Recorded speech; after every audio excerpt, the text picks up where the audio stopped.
سر کا، اور اسی سورے کے تحت اسلام کی پریشانی بھی دور ہوئی اور بانی اسلام کی پریشانی بھی دور ہوئی۔ کیوں؟ کیونکہ لوگ رسول کو ابتر کا تانا دے رہے تھے، مگر خدا نے کہہ دیا، جناب فاطمہ کو دے کر خدا وند عالم نے کہا کہ میرے حبیب گھبرانے کی ضرورت نہیں ہے، ہم نے تم کو اولاد کثیر دی ہے اور تمہارا دشمن ہمیشہ کے لیے ابتر رہے گا۔ کہاں تک جناب سیدہ کہ انسان فضائل بیان کرے؟ بس میں وہی ایک مسدس پیش کیے دیتا ہوں جناب میر صاحب کا، اس کے بعد آپ کی زحمت تمام۔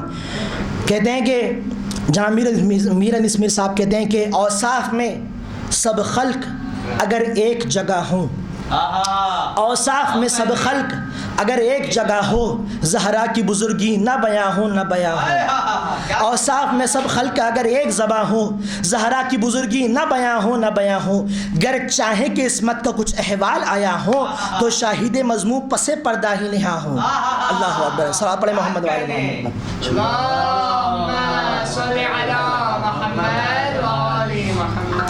کہنے اوصاف میں سب خلق اگر ایک زباں ہو، زہرا کی بزرگی نہ بیاں ہو نہ بیاں ہو، گر چاہے قسمت کا کچھ احوال آیا ہو تو شاہد مذموم پس پردہ ہی نہا ہو۔ ارے جس طرح سے ہے راہ بشر حمد خدا میں، عاجز ہے اسی طرح سے زہرا کی ثنا میں۔ حضرت زہرا کی ثنا کرنا انسان کے اختیار میں نہیں ہے ایدان محترم، یہ بلندی ہے جناب زہرا کی، یہ مقام ہے جناب زہرا کا۔ اور اتنی بلند جب شخصیت ہے، اتنے زیادہ فضائل جس بی بی کے ہیں، یہ وقت صرف اس وقت تک رہا جب تک رسول خدا اس دنیا میں موجود رہے، اور جتنے فضائل اور فضیلتیں اس بی بی کی ہے، اس سے کئی زیادہ مصائب اس بی بی پر ڈھائے گئے۔ اللہ اکبر۔ مرتبہ دیکھا ہے آپ حضرات نے جناب زہرا کا، جب جناب زہرا اپنے بابا سے ملاقات کرنے کے لیے آتی تو رسول خدا، یہ رسول وہ رسول ہے جو رسولوں کا سردار ہے، جو پیشوائے انبیاء ہے، جو پیشوائے انبیاء ہے، ایسا رسول اپنی جگہ سے اٹھ کر کھڑا ہو رہا ہے، اس کا مطلب یہ ہے نا کہ اس بی بی کی منزلتیں یقیناً زیادہ ہیں، اس بی بی کا مقام یقیناً اعلیٰ ہے۔ تو حق کیا تھا عزیزان محترم کہ پیشوائے انبیاء کی بیٹی کا مرتبہ اور اس کے رتبے کا لحاظ رکھا جائے اور اس کا احترام اسی طرح کیا جائے جس طریقے سے رسول خدا کا اہتمام کیا جاتا ہے، جس طریقے سے رسول خدا کا احترام کیا جاتا ہے۔ مگر اللہ اکبر، باد رسول بنت رسول کتنی غریب ہو گئی ہے، ذرا غور کرے ارباب اعضاء۔ غدیر خم کے میدان میں مولا کائنات کا ہاتھ پکڑ کر رسول خدا نے کہا تھا کہ میرے بعد میرا اگر کوئی وصی ہے تو وہ میرا بھائی علی ہے۔ اللہ اکبر۔ مگر بعد رسول کیا ہوا ارباب اعضاء؟ زمانے والوں نے ایسی دھوکے بازی کی ہے اہل بیت کے ساتھ کہ اہل بیت تھے، ان کی خلافت کا حق بھی چھین لیا گیا۔ اللہ اکبر۔ سیدہ اپنے چھوٹے چھوٹے بچوں کا ہاتھ پکڑے ہوئے رات کی تاریکی میں لوگوں کے گھر جاتی اور جانے کے بعد یہ کہا کرتے ہیں، مدینے والوں کیا تمہیں یاد نہیں کہ میرے بابا نے غدیر خم کے میدان میں میرے شوہر علی کا ہاتھ پکڑ کے بتایا تھا کہ من کنت مولا فاز علی مولا۔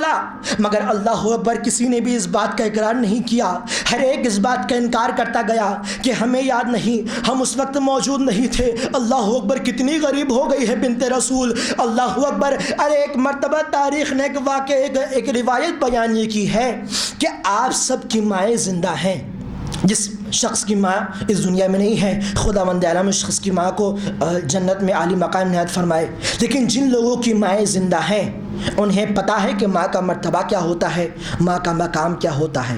اب ذرا تصور کر کے مجھے یہ بتائیں ارباب اعضاء، اگر آپ کے سامنے آپ کی ماں کے رخسار پر کوئی تماچا مار دے تو آپ پر کیا گزرے گی ارباب اعضاء؟ اگر آپ کی ماں سے کوئی ایک لفظ بھی بد کلامی کے ساتھ کہہ دے تو آپ کے دل کے ٹکڑے ٹکڑے ہو جائیں گے۔ اللہ اکبر۔ ذرا میرے مولا حسن سے پوچھو، تاریخ بیان کرتی ہے بعد سیدہ جب تک میرا مولا زندہ رہا ہے کبھی مدینے کی اس گلی سے نہیں گزرا۔ ایک مرتبہ سوالی نے سوال کیا، اے مولا آپ اس گلی سے کیوں نہیں گزرتے؟ کرتے, یہاں سے تو راستہ کم پڑتا ہے, ارے مولا آپ اتنا گھوم کر کیوں جاتے ہیں؟ ارے کہا, مولا نے کہا اے شخص مجھ سے مت پوچھ, ارے مجھ پر بڑی مصیبت ٹوٹی ہے, ارے میں نے اسی گلی میں اپنی ماں کو تماچا کرتے ہوئے دیکھا ہے, ارے سیدہ کے اوپر اس کے بابا کے بعد کیسی کیسی مصیبتیں گزری ہے. سیدہ اپنے بابا کے بعد ٹوٹی پسلیاں لے کر اس دنیا میں نہ جانے کتنے دن زندہ رہی. جب انسان کی پسلیاں ٹوٹ جاتی ہے پتہ ہے کتنی شدت کا درد ہوتا ہے, ایک ایک سانس لینا انسان کے لیے قیامت ہو جاتا ہے ارباب اعضاء. لیکن سیدہ اتنے درد کے عالم میں بھی سیدہ نے اپنے شوہر علی کو یہ نہیں بتایا کہ اے بھلسن میری پسلیاں ٹوٹی ہوئی ہے. ارے وہ تو جب علی اپنی زوجہ کو رات کی تاریکی میں غسل دینے کے لیے گئے ہیں, ایک مرتبہ میرا مولا چیخ مار کر رونے لگا. سلمان نے کہا مولا ابھی تک آپ بچوں کو سمجھا رہے تھے کہ تیز آواز میں نہ رونا, تیز آواز میں نہ رونا, مولا ابھی آپ خود چیخ مار کر رونے لگے. کہا ارے سلمان, ارے سیدہ صابر باپ کی صابرہ بیٹی تھی, اس کی پسلیاں ٹوٹ گئی تھی, مگر سیدہ نے مجھ سے کبھی اس بات کا ذکر نہ کیا. کیسے کیسے مصائب زمانے والوں نے رسول خدا کے بعد سیدہ بڑھائے ہیں. آج بھی سیدہ کی قبر بلا سائے کے ہے. زمانہ کب تک سیدہ کو مشقتیں دیتا رہے گا, کب تک مصیبتیں دیتا رہے گا. سیعلم الذین ظلموا ای منقلب ینقلبون انا للہ و انا الیہ راجعون.